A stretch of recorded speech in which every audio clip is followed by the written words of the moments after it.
इस साल 2 महीने की हो सकती है अमरनाथ यात्रा। वार्षिक यात्रा की तारीखों का आज होगा ऐलान। पर्यटन कारोबारियों को है यात्रा से कई उम्मीदें।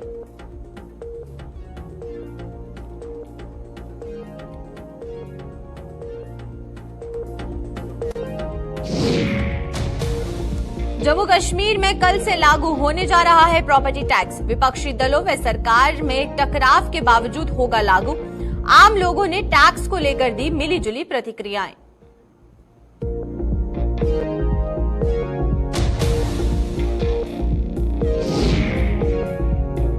जमीन खिसकने से बेघर हुए लोगों को नहीं मिली मदद। पिछले 3 सालों से दरबदर हो रहे हैं ढलवास के परिवार। 28 मार्च 2020 को आपदा से 40 मकान हुए थे क्षतिग्रस्त।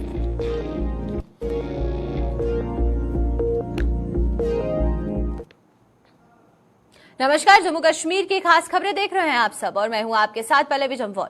तो चलिए शुरुआत करते हैं आज के जम्मू कश्मीर के खास बुलेटिन की और सबसे पहले बात करेंगे अमरनाथ यात्रा की। इस साल श्री अमरनाथ यात्रा करीब 2 माह की हो सकती है।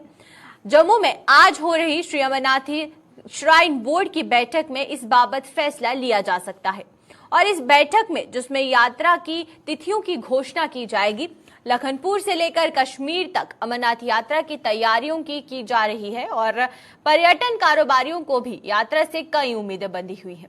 इस खबर पर हमारे साथ होटल एंड लॉजेस एसोसिएशन के अध्यक्ष पवन गुप्ता और हमारे संवाददाता ऋतिका राजपूत यहां ज्वाइन करेंगे। लेकिन वहीं पर आपको ये बता दें कि इस बार जो बैठक हो रही है उसमें ये देखने को मिल रहा है कि ये अमरनाथ यात्रा को 2 महीने तक रखने का जो फैसला है वो ले सकते हैं। लेकिन वहीं पर इस पूरी कॉन्फ्रेंस में ये भी है क्योंकि सिक्योरिटी को किस तरीके से रखा जाएगा, टूरिज्म को किस तरीके से बढ़ावा मिलेगा, इन सब बातों को लेकर यहां पर चर्चा हो सकती है। और खासकर बात करें अमरनाथ यात्रा की तो अमरनाथ यात्रा में बहुत ज्यादा सहयोग जो है ये इसका रेवेन्यू पर पड़ता है जम्मू कश्मीर के, क्योंकि जम्मू कश्मीर का रेवेन्यू होली सोली अगर बात करें तो यात्राओं पर डिपेंडेंट है, टूरिज्म पर डिपेंडेंट है। और उस बीच अमरनाथ यात्रा एक बहुत बड़ा इसमें पार्ट प्ले करती है क्योंकि अगर जब अमरनाथ यात्रा होती है तो उससे रेवेन्यू काफी हद तक जम्मू कश्मीर का बूस्टअप होता है। और इसी के साथ साथ अब इसको लेकर जो तैयारियां हैं वो अभी से शुरू कर दी जा रही हैं और यात्रियों को किस तरीके से आने वाले पिछले कुछ समय में जो दिक्कतें आई हैं वो आगे ना आए, इसको लेकर भी इस पर बातचीत होगी। और खासकर बात करें अगर हम लोग इसके एक्सटेंशन की तो 2 महीने तक इस यात्रा को इस बार एक्सटेंड किया जा सकता है। ये कहा जा सकता है कि ये जो यात्रा है ये 2 महीने तक चलेगी। इसी के साथ साथ बात करें अगर हम लोग सिक्योरिटी की तो टैग्स किस तरीके से लगाए जाएंगे वो भी देखना जरूरी है। तो चलिए आइए, तमाम जानकारी के लिए हमारे साथ यहाँ पर ऋतिका राजपूत जुड़ चुकी हैं। तो ऋतिका से जानते हैं, पहले ऋतिका आपसे ये जानना चाहेंगे कि किस तरीके से जो पूरी यात्रा है ये इसको लेकर तैयारियां की जा रही हैं और खासकर बात करें अगर यात्रियों की तो किस तरीके से पूरा काम किया जा रहा है। और तो पहले हमारे साथ यहाँ पर स्टूडियो में president hotel and lodges association के यहाँ पर प्रेसिडेंट जुड़ चुके हैं पवन गुप्ता। उनसे जानते हैं, पहले उनसे पूरी जानकारी ले गए कि यात्रा को लेकर इस बार क्या कुछ खास हमें देखने को मिल रहा है। तो पवन जी, पहला सवाल मेरा आपसे ये रहेगा कि इस बार जो है यात्रा अमरनाथ यात्रा जो अटकलें लगाई जा रही है वो 2 महीने की यात्रा हो सकती है, तो तैयारियां खासकर टूरिज्म के हवाले से बात करेंगे तो होटल्स को काफी ज्यादा फायदा होता है जब टूरिस्ट बाहर से आता है जम्मू में, कश्मीर में। तो इस बार अगर 2 महीने की यात्रा होती है तो तस्वीर क्या कुछ देखने को मिल सकती है? देखिए ऐसा है, जो आज अहम मीटिंग होने जा रही है तो अहम मीटिंग में अच्छे फैसले होने जा रहे हैं। सबसे बड़ी बात है कि इस यात्रा की निर्धारित समय सीमा के मुताबिक बहुत देर से पहले हमने देखा कि ये समय सीमा बड़ी कंट्रोवर्शियल रही। अगर ये 2 महीने यात्रा चलती है तो पर्यटन के साथ लोगों के लिए बड़ी अच्छी गोल्डन मोमेंट्स है। इस यात्रा में पिछले कई साल में देखा 2 साल यात्रा ही बंद रही कोविड का, और पिछले साल ऐसी ट्रेजेडी हो गई, ट्रेजेडी से कुछ लोगों को 15 लोगों का मर जाना और कुछ 55 लोगों का इंजर्ड हो जाना, तो यात्रा भी से बड़ा नुकसान। तो अमरनाथ यात्रा जो ऐसी यात्रा है इससे जो ना टूरिज्म फैसिलिटी, चाहे शाल वाले, अखरोट वाले, होटल सभी को बहुत कुछ होता है। 2011 में जो संख्या थी आज तक हम नहीं कर पाए। तो ये यात्रा 2 महीने अगर चलती है, अच्छी बात है। सुना है रक्षाबंधन इस बार 30 अगस्त को होने जा रही है, तो नेक्स्ट तो अभी अगर 30 जून को शुरू होती तो 2 महीने फिर रफली जाएंगे। हालांकि मैं आपके माध्यम से ये कहना चाहता हूँ, या तो 2 महीने तक ज्यादा चलनी चाहिए। समय था एक ऐसा था कि नवरात्रों में होती थी, सप्ताह में, और आज देखिए पूरे साल यात्रा होती है। क्यों ना ऐसा यात्रा ये पूरे साल होनी चाहिए। देखिए 2 चीजें हैं इस यात्रा में, एक तो लॉन्गेविटी में सिविलिंग, दूसरी सिक्योरिटी।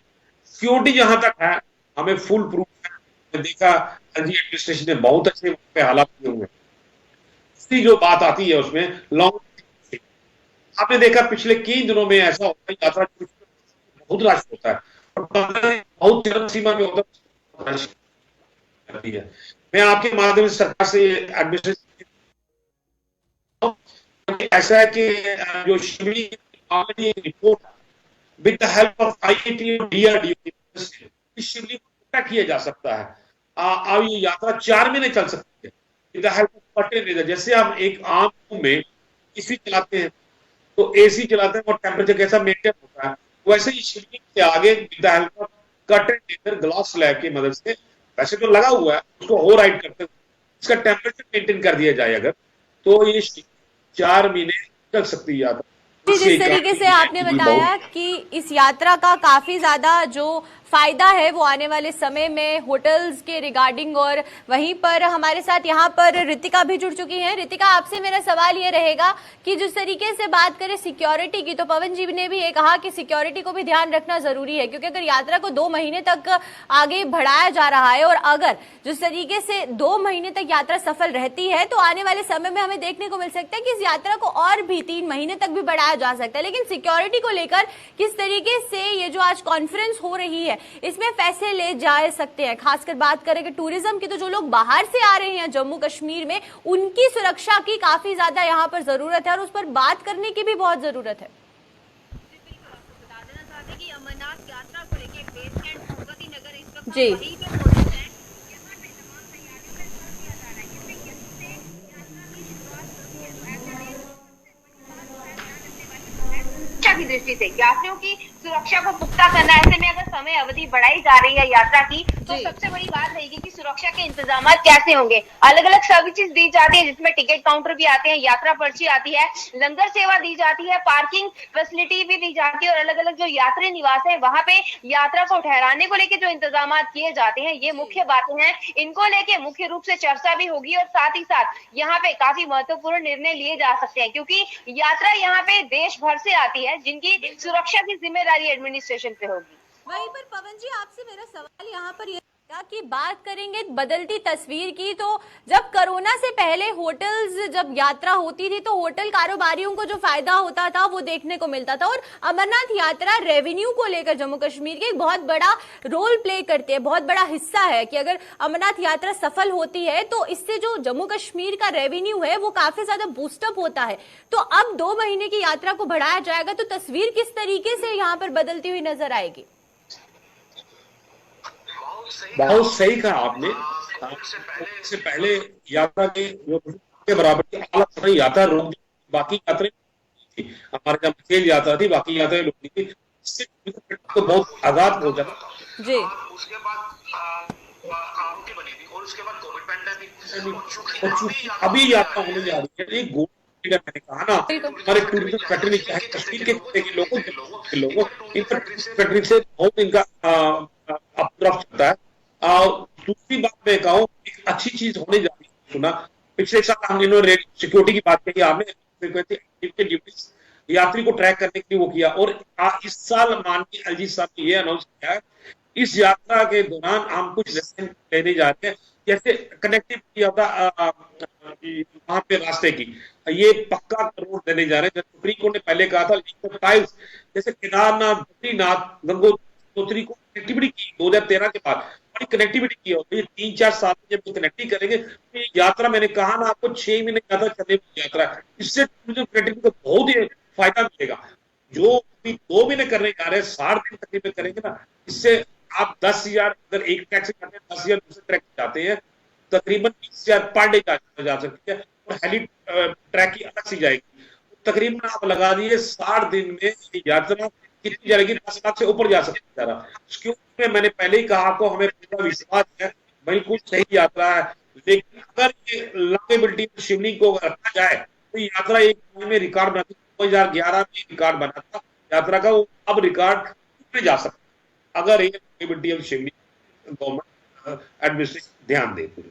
चलिए, बहुत बहुत शुक्रिया आपका पवन जी, और रितिका आपका भी बहुत बहुत शुक्रिया हमारे साथ इस खबर पर जुड़ने के लिए। और जिस तरीके से पवन जी ने भी पूरी जानकारी दी कि अगर बात करें हम लोग होटल्स और लॉजेस की, तो अगर इस यात्रा को बढ़ाया जाता है, ये फैसला लिया जाता है, तो इससे काफी हद तक फायदा टूरिज्म डिपार्टमेंट को भी होगा। लेकिन वहां पर दो एस्पेक्ट है जिन पर ध्यान रखना जरूरी है, एक तरफ यात्रियों की सिक्योरिटी का और दूसरा कनेक्टिविटी का। और ये दोनों मुद्दे ऐसे हैं जो कि इस कॉन्फ्रेंस में डिस्कस किए जाएंगे, क्योंकि जहां पर सुरक्षा की भी बात है तो वहां दूसरी तरफ रोड कनेक्टिविटी भी पूरे तरीके से सुचारू होनी चाहिए, ताकि जो लोग यात्रा करने के लिए आ रहे हैं उन्हें किसी तरीके की कोई दिक्कत ना हो।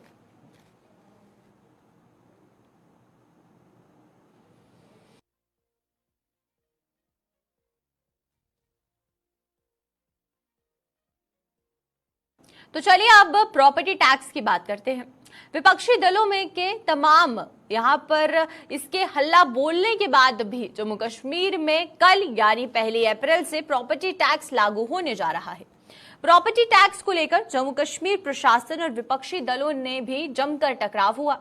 हालांकि कल से इसे लागू भी कर दिया जाएगा। उपराज्यपाल मनोज सिन्हा को हर मंच से ये ऐलान कर चुके हैं कि आम आदमी की को प्रॉपर्टी टैक्स के दायरे में नहीं रखा गया है, लेकिन इसके बावजूद विपक्ष के नेता और कुछ आम नागरिक भी उनकी एक भी नहीं सुनने को तैयार हैं और प्रॉपर्टी टैक्स लागू होने पर अपनी अपनी प्रतिक्रियाओं के साथ हमारे साथ यहाँ पर कांग्रेस नेता द्वारका चौधरी और भाजपा के डिप्टी मेयर बलदेव सिंह बलोरिया यहाँ जुड़ेंगे और उनसे जानेंगे कि किस तरीके से जहां एक तरफ प्रशासन तैयार है कि प्रॉपर्टी टैक्स को जम्मू कश्मीर की जनता पर लागू किया जाएगा, और वहीं पर दूसरी तरफ विपक्ष की बात करते हैं तो विपक्ष का ये कहना है कि आम जनता पर इसका असर पड़ेगा। ये एक बहुत बड़ा सवाल है, जहां पर एक तरफ ये कहा जा रहा है कि जो प्रॉपर्टी टैक्स है उसका असर आम जनता पर नहीं पड़ेगा, और वहीं पर दूसरा यहाँ पर ये कहा जा रहा है, अगर विपक्ष दलों की बात करें तो विपक्षी दलों का साफ कहना है कि आम जनता को प्रॉपर्टी टैक्स भरना पड़ेगा, उनकी जेबों पर ही इसका असर पड़ेगा। तो वहीं पर तो चलिए आइए हमारे साथ डिप्टी मेयर बलदेव सिंह बलोरिया जी यहाँ पर जुड़ चुके हैं, उनसे जानते हैं। पहले तो सर आपसे ये जानना चाहेंगे कि अगर बात करें प्रॉपर्टी टैक्स की, तो प्रॉपर्टी टैक्स को लेकर बार बार ये कहा जा रहा है कि आम जनता पर इसका असर नहीं पड़ेगा, लेकिन वहीं अगर हम बात करते हैं ऑपोजिशन की, तो ऑपोजिशन आम जनता को ये कहती आ रही है कि अगर प्रॉपर्टी टैक्स लगा तो सबसे पहला जो असर है वो आम जनता पर ही पड़ेगा। तो इसकी क्लैरिफिकेशन कहां पर मिलेगी आम जनता को? बिल्कुल पल्लवी जी, जो प्रॉपर्टी टैक्स की हम बात करते हैं तो जी प्रॉपर्टी टैक्स 1000 स्क्वायर फुट से नीचे जितने लोगों के मकान हैं उन सभी लोगों को प्रॉपर्टी टैक्स नहीं लगने वाला, एक बात। दूसरा, किसी कच्चे मकान खोखे रेडी वाले का जो है उसको भी कोई प्रॉपर्टी टैक्स नहीं लगने वाला। इसमें इस कैटेगरी में 40% लोग आते हैं। 40% ऐसे लोग आते हैं जिन लोगों की 1000 स्क्वायर फुट से लेके 2000 स्क्वायर फुट तक मकान है, और जो कमर्शियल है, जो कमर्शियल की बात करते हैं तो कमर्शियल जिसका 10 बाई 10 की दुकान है उसको 50 रुपये महीना पड़ेगा। जिसकी 200 स्क्वायर फुट से ऊपर दुकान है उसको, या शोरूम है, उसको 200 रुपये महीना पड़ेगा, वो ऑलरेडी दे रहा है कारपोरेशन को। और 2000 रुपये तक जिसका मकान है उसको 200 रुपये महीने से ऊपर नहीं पड़ रहा, 1500 रुपये तक उसको साल का पड़ रहा है, पर एनम पड़ रहा है 100 रुपये के करीब। तो 80% लोग ऐसे हैं जिनके ऊपर कोई खास प्रॉपर्टी टैक्स नहीं लग रहा। 20% लोग ऐसे हैं जिन लोगों को प्रॉपर्टी टैक्स देना पड़ेगा, जिनके बड़े बड़े बिजनेसमैन हैं, बड़े बड़ी कोठियाँ हैं, रेंटल इनकम है, उन लोगों को प्रॉपर्टी टैक्स का असर होगा। लेकिन यहीं पर बलदेव जी एक सवाल और है जो कि बहुत ज्यादा आम जनता की तरफ से भी उठाया जा रहा है, और बात करें अगर ऑपोजिशन की तो ऑपोजिशन भी उसको बहुत रेपिटेटिव वे में बात करती आ रही है कि ये कहा जा रहा है कि स्मार्ट सिटी की तर्ज पर प्रॉपर्टी टैक्स लगाया जा रहा है, फैसिलिटीज लोगों को दी जाएगी, लेकिन लोगों का ये कहना है कि जब तक फैसिलिटीज हमें नहीं मिली है तब तक हम प्रॉपर्टी टैक्स क्यों पे करें, यानी कि पहले उन्हें वो फायदा दिया जाए फिर वो टैक्स पे करने के लिए तैयार है। तो इस पर आपका क्या कुछ कहना है? बिल्कुल, बड़ा अच्छा सवाल पूछा आपने। एक तो मैं अपोजिशन के लोगों को और जेके चैनल के माध्यम से सभी लोगों को कहना चाहता हूं कि प्रॉपर्टी टैक्स और स्मार्ट सिटी से कोई लेना देना नहीं है जी। स्मार्ट सिटी केंद्र सरकार ने, नरेंद्र भाई मोदी जी ने जम्मू को दिया है, कश्मीर को दिया है, धन्यवाद करते हैं उनका। स्मार्ट सिटी से काम हो रहे हैं, बट प्रॉपर्टी टैक्स जो है वो हर म्युनिसिपल कॉरपोरेशन और म्यूनसिपैलिटी जम्मू शहर को छोड़ के पूरे देश की म्यूनसिपैलिटी प्रॉपर्टी टैक्स दे रही हैं जी। और जो हमारे पास ही जम्मू में कैंटोनमेंट है, ये 1960 से लोग जहां प्रॉपर्टी टैक्स दे रहे हैं, कोई हाई तोबा नहीं है। और जम्मू में जो टैक्स लगाया गया वो सबसे पूरे देश की म्यूनसिपैलिटी म्यूनसिपल कॉरपोरेशन से कम है। अगर हमारे पास फैसिलिटी पूरी है, पूरी नाली गलियां बनी हुई हैं, रोड बने हुए हैं, हर चीज है, तो फिर प्रॉपर्टी टैक्स की जरूरत ही नहीं है जी। हमने ये सब कुछ करने के लिए, लोगों को विकास देने के लिए ही तो टैक्स जो लगाते हैं, ताकि म्युनिसिपल कॉरपोरेशन आत्मनिर्भर हो और अपने लोगों का विकास अच्छे तरीके से खुद कर सके, इस तरफ इसलिए प्रॉपर्टी टैक्स है। बलदेव जी एक आखिरी सवाल आपसे लेना चाहूंगी कि प्रॉपर्टी टैक्स जहां लगाया जा रहा है और कल से इसे लागू भी किया जाएगा, लोग प्रॉपर्टी टैक्स भरेंगे भी, तो प्रॉपर्टी टैक्स भरने के बाद से जम्मू कश्मीर की तस्वीर किस तरीके से बदलेगी, यानी कि अब म्युनिसिपल कॉर्पोरेशन को जब टैक्स दिया जाएगा तो क्या फर्दर प्लान है म्युनिसिपल कॉर्पोरेशन के कि जम्मू कश्मीर का जो नक्शा है वो प्रॉपर्टी टैक्स चार्ज करने के बाद किस तरीके से बदलेगा? बता दूं कि प्रॉपर्टी टैक्स पूरे जम्मू कश्मीर में नहीं लगाया जा रहा, सिर्फ जो विलेज पंचायत हैं उनमें टैक्स नहीं लगा रहे, हम लगा रहे हैं म्युनिसिपल कॉर्पोरेशन और म्युनिसिपैलिटी जो सिविक बॉडीज हैं उनमें लगा रहे हैं। मैं सचमुच कहना चाहता हूं कि मैं एक डिप्टी मेयर होने के नाते हमें फंड्स के लिए बार बार सरकार के पास जाना पड़ता है, गुजारिश करनी पड़ती है। जब हमारा अपना पैसा होगा हम लोगों का इमीडिएट नाली गली बिजली पानी, अच्छे स्कूल, अच्छी सड़कें, अच्छा हेल्थ इंफ्रास्ट्रक्चर सब कुछ देने में कामयाब होंगे और लोगों को लगेगा कि जो हम टैक्स दे रहे हैं इसका हमें फायदा भी हो रहा है। चलिए, बहुत बहुत शुक्रिया आपका बलदेव जी हमारे साथ जुड़ने के लिए और तमाम जानकारी देने के लिए प्रॉपर्टी टैक्स के रिगार्डिंग। और वहीं पर जिस तरीके से डिप्टी मेयर बलदेव सिंह बलोरिया जी ने ये बताया कि अगर प्रॉपर्टी टैक्स लगता है तो जम्मू कश्मीर की तस्वीर क्या होगी, लेकिन वहीं पर ऑपोजिशन की बात करें तो ऑपोजिशन बार बार इस पर एक सटायर कसता हुआ नजर आ रहा है, बार बार जो है तंज कसे जा रहे हैं कि अगर प्रॉपर्टी टैक्स लगाया जाता है तो आम जनता को इस पर जो असर है वो देखने को मिलेगा।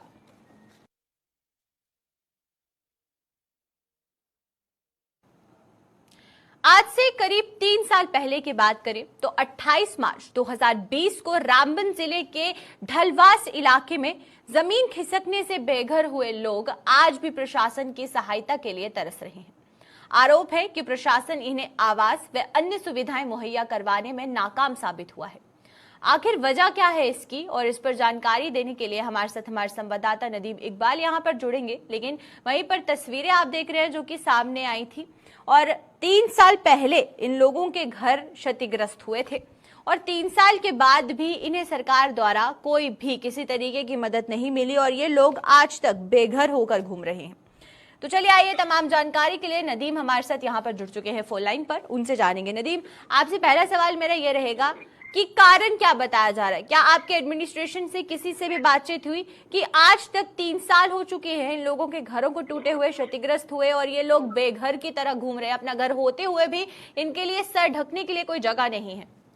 जी बिल्कुल पल्लवी, देखिए मैं आपको एक चीज बता दूं कि ढलवास रामबन का वो इलाका है जहां 28 मार्च 2020 के दिन जमीन धंस जाने की वजह से लगभग 40 रिहायशी मकाना जो रेजिडेंशियल हाउसेज थे वो नाकाबिले रिहायश होकर रह गए। तो इसके साथ साथ 350 से जायद कनाल की जो एग्रीकल्चरल लैंड थी वो भी तबाह हो गई। अगर वहां लोगों की हम बात करें, क्योंकि जब हमने वहां के लोगों से बात की तो उनका यही मानना था कि हमारा अगर सोर्स ऑफ इनकम है तो वो सोर्स ऑफ इनकम यही एग्रो अलाइव सेक्टर है जहां हम खेती बाड़ी करके अपने हलवाई का पेट पालते थे। लेकिन आज न उन लोगों के पास रहने को घर है और ना ही सोर्स ऑफ इनकम रह गया, क्योंकि जमीन भी तबाह बर्बाद हो गई है और उसके साथ साथ रिहायशी मकानात भी। हालांकि वहां के लोग कहीं मुख्तलिफ दफा तौर तक पहुंचे कि जनाब हमें मुआवजा दिया जाए।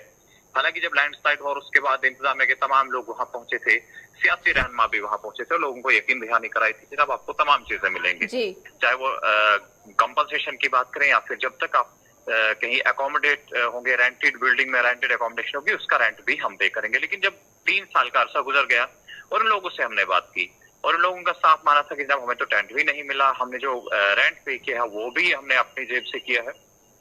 हालांकि अभी तक इंतजामिया की जानिब से कोई भी फैसला नहीं आया है कि यहाँ हम इन्हें कंपनसेट करें या ना करें। अगर दूसरी तरफ हम देखें, क्योंकि एडमिनिस्ट्रेशन की ये बात कि जनाब आपका फाइल का जो सिलसिला है वो प्रोसेस में है और जल्द ही आपको मुआवजा मिलेगा, लेकिन इस तरह से उन लोगों के मुताबिक 15-15 दिन का टाइम उन्हें हर वक्त मिला, चाहे वो रामबन की बात करे, चाहे वो जम्मू की बात करे, चाहे वो एडमिनिस्ट्रेटिव पार्ट की बात करे या फिर पॉलिटिकल पार्ट की बात करे, हर पार्ट पर उन्हें टाइम पे टाइम दिया गया और इस तरह से 3 साल का अरसा गुजर गया और आज की डेट में वो लोग परेशान हाल है। एक तरफ हम देख रहे हैं कि शिद्दत की सर्दी हो, कड़कती धूप हो, दोनों ही सूरतों में उन लोगों को खुले आसमान तले नदीम, एक सवाल आपसे जानना चाहूंगी। 3 साल पहले की बात करते हैं, इस पूरे मामले की थोड़ी हिस्ट्री अगर जानना चाहें तो क्या कारण बताया जा रहा था कि ये जो जमीन धंसना शुरू हो गई और घर टूटना शुरू हो गए, इसमें लापरवाही किसकी तरफ से देखने को मिली थी? जी बिल्कुल, देखिए पल्लवी, आपको इस चीज का इल्म है क्योंकि श्रीनगर जम्मू नेशनल हाईवे की वाइडनिंग का काम इस वक्त शदुमत से जारी है और साल 2015 से सिलसिला शुरू हुआ जहां इसकी अर्थ कटिंग चलती रही और अर्थ कटिंग की वजह से ही, क्योंकि जब हम वहां के लोगों से बात करें तो उनका कहना था कि जब हमने इंतजाम अमूर चलाने वाले लोगों के नॉलेज में पहले ये बात लाई थी कि इस कटिंग की वजह से हमारे घरों को नुकसान है, हमारी अराजी को नुकसान है, लेकिन किसी ने इस तरफ ध्यान न दिया, तवज्जो न दी और रिजल्ट ये रहा कि 40 रेजिडेंशियल हाउसेज को दरारें पड़ गई, कुछ लोग जमीन बोस, कुछ जो घर है वो जमीन बोस हो गए और जो अराजी है जो एग्रीकल्चर लैंड की वो भी तबाह हो गई है। तो कहीं ना कहीं सबका काज अगर हम देखें तो वो वाइडनिंग का काम है। ये ढलवास का ऐसा इलाका है जहां पर 40 घर जो है बेघर हो गए और जब इस 4 लेने के काम की हम बात करें और इसकी अर्थ कटिंग की बात करें तो इसकी वजह से कहीं और रिहायशी मकानात भी तबाह हुए हैं। जहां ढलवास की अगर हम बात करें, ढलवास के साथ साथ में हमारे पास पीड़ा का ऐसा इलाका है जहां पर कहीं मकानों को दरारें पड़ी, हमारे पास सनाड़ी का ऐसा इलाका है जहां लोग परेशान है। उसके बाद अगर हम अछड़ी रामबन की बात करें तो लोग परेशान है, शेरी रामबन में लोग परेशान है, हाल वगन की बात करें तो वहां पर भी लोगों के सामने इस तरह की मुश्किलात है और अगर शेर बीबी वगन की बात करें तो वहां पर भी इस तरह का सिलसिला है। यानी कुल मिलाकर ये देखें कि जनाब एक तरफ में ये हाईवे राहत लेकर आएगा, लेकिन राहत कब मिलेगी ये काफी देर की बात है, लेकिन फिलहाल जो देख रहे हैं हम कि लोग जरूर इस काम के चलते परेशान नजर आ रहे हैं। जी पल्लवी जी, चलिए बहुत बहुत शुक्रिया आपका नदीम इस पूरी खबर पर तमाम जानकारी देने के लिए। और जिस तरीके से नदीम ने बताया कि आप तस्वीरें भी देख सकते हैं जो सामने आ रही हैं और रामबन के ढलवास इलाके में जहां पर 3 साल पहले इन लोगों के घर पूरे तरीके से क्षतिग्रस्त हो चुके थे और आज तक इन लोगों को इसको लेकर ना कोई कंपनसेशन मिला है और ना ही सरकार का कोई नुमाइंदा इनसे इस पूरे मामले पर बातचीत करने के लिए आ रहा है, क्योंकि हाईवे वाइडनिंग को लेकर जो जमीन धंसना शुरू हुई थी तो 2020 में ये पूरा मामला सामने आया था, जिसके बाद से अभी तक इनके घर इसी तरीके से क्षतिग्रस्त हुए पड़े हैं।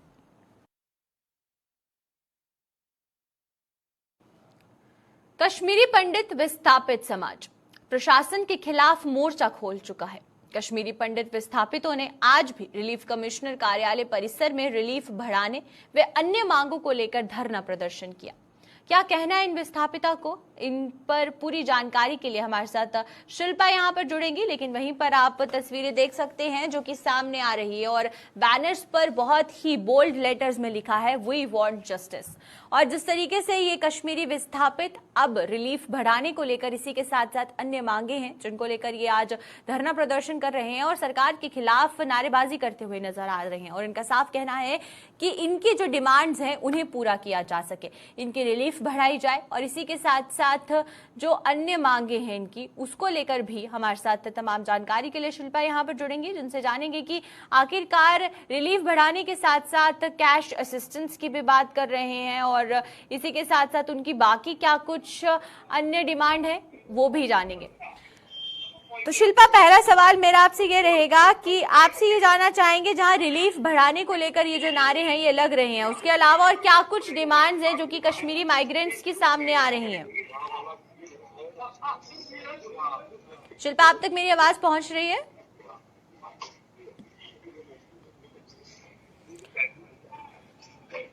तो जिस तरीके से आप तस्वीरें देख रहे हैं कि तस्वीरें जो सामने आ रही है जहां पर जो कश्मीरी माइग्रेंट्स हैं वो अभी यहाँ नारेबाजी करते हुए नजर आ रहे हैं और उनका ये कहना है कि जो उन्हें कैश असिस्टेंस मिलता है उसे बढ़ाया जाए और इसी के साथ साथ उनकी अन्य मांगे भी है। लेकिन वहीं पर अगर बात करें कश्मीरी माइग्रेंट्स की तो कश्मीरी माइग्रेंट्स पिछले कुछ महीनों से बहुत ही ज्यादा आक्रोशित होते हुए नजर आ रहे हैं। खासकर बात करें वो लोग जो कि कश्मीर में अपनी सेवाएं दे रहे हैं, उनका भी यही कहना है कि उनको कश्मीर में सर्विसेज नहीं देनी है, वो यहाँ जम्मू आए, जम्मू उन्हें यहाँ अलग अलग डिपार्टमेंट्स में जो है रिक्रूट किया जाए, एडजस्ट किया जाए, ताकि वो जो कश्मीर में उनकी जान को खतरा बना हुआ है वो कम हो जाए। और दूसरी तरफ अगर बात करें हम प्रशासन की तो प्रशासन का ये कहना है कि जब उनके साथ एग्रीमेंट हुआ था तो उसमें साफ साफ लिखा गया था कि उन्हें कश्मीर में ही सेवाएं देनी है। हालांकि फिर भी जिस तरीके से हालात कश्मीर में बने हैं तो उनको लेकर भी जल्द ही पॉलिसी जो है वो बनाई जाएगी। लेकिन यहाँ जो नारे हैं वी वांट जस्टिस के लगातार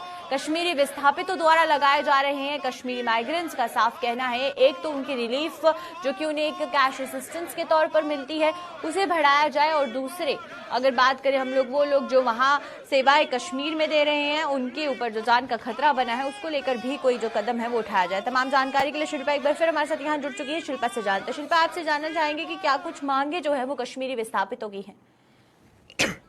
बता दें कि लगभग 11 साल से ये मांग कर रही है कि रिलीफ एनहांस किया जाए, लेकिन अभी तक इनका रिलीफ एनहांस नहीं किया गया है। और लगातार आपको ये बताते चले कि जिस तरीके से 90 से ये माइग्रेंट है, कश्मीरी माइग्रेंट है, और लगातार 11 साल से रिलीफ एनहांस की मांग कर रहे हैं और आज इन्होंने रिलीफ कमिश्नर ऑफिस के बाहर धरना दिया है। ज्यादा जानकारी मैं इन्हीं से लूंगी। सर, क्या कुछ मांग कर रहे हैं? जिस तरीके से 11 साल लगभग हो चुके हैं, क्या कुछ कहेंगे? आज जो हमारा जो प्रोटेस्ट है, ये जो हमारा जो रिलीफ दे रहा है गवर्नमेंट, 108 रुपए देता है एक बंदे का पर डे का, एक महीने का एक बंदे का 3250 रुपए देता है। ये बहुत कम है। आप देखो महंगाई कितनी है, गैस सिलेंडर कहाँ पहुंच गए, सब्जी कहाँ, दवाई का खर्चा कितना है।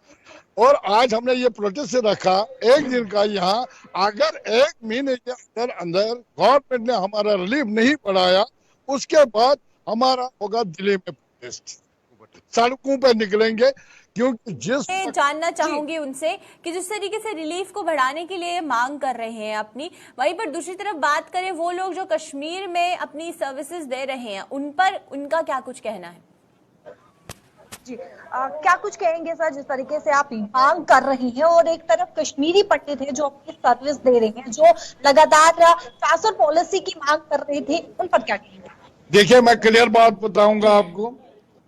जिस वक्त बीजेपी गवर्नमेंट थी अपोजिशन में, ये रोज बोलते हैं कश्मीर रिपोर्ट तो कैसे ये हुआ कश्मीर। जब से ये सत्ता में आई हमें काफी उम्मीद थी, बीजेपी गवर्नमेंट आई, मोदी जी आया, अमित जी आया, हमारे कश्मीरी पंडितों के लिए ये कुछ, लेकिन जब से ये आया उन्होंने कश्मीरी पंडितों का नाम ही नहीं लिया, देने की दूर की बात है। अब हमारी रिक्वेस्ट है, जानकारी दी है कश्मीरी पंडित्स के रिगार्डिंग।